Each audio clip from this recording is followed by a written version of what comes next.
বাবিনের মা দেখো কি এনেছি। এই দেখো, খুব ভালো করেছো। বের করো বের করো।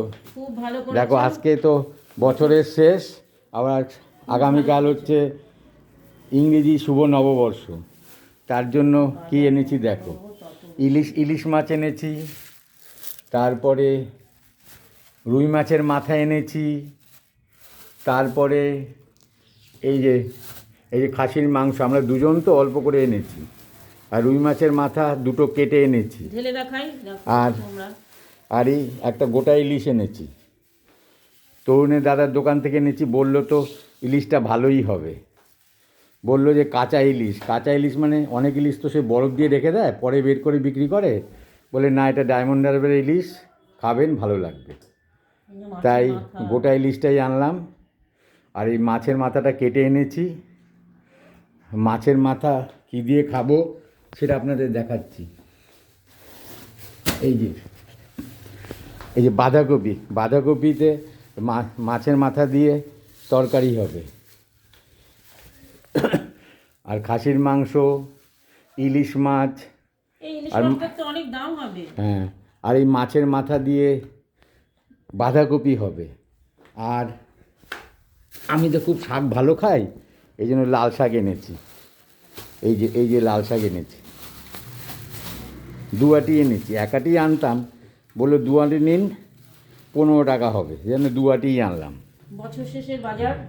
তা এই বাবিনের মা, মণি বলে ডাকি, বাবিনের মাকে বলছি যে তুমি জমিয়ে রান্না করো, আজ কাল মিলে রান্না করো, তারপর জমিয়ে খাওয়া যাবে।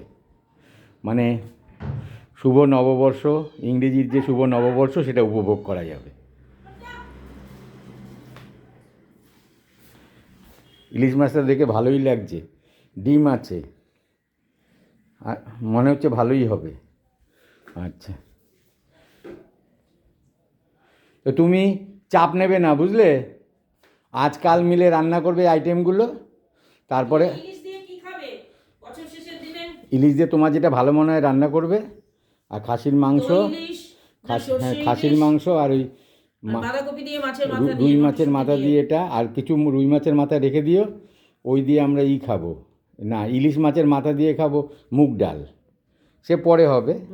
আপাতত যেটা বললাম এগুলো করবে, খাসির মাংস, ইলিশ মাছ, রুই মাছের মাথা দিয়ে বাঁধাকপি, আর লাল শাক।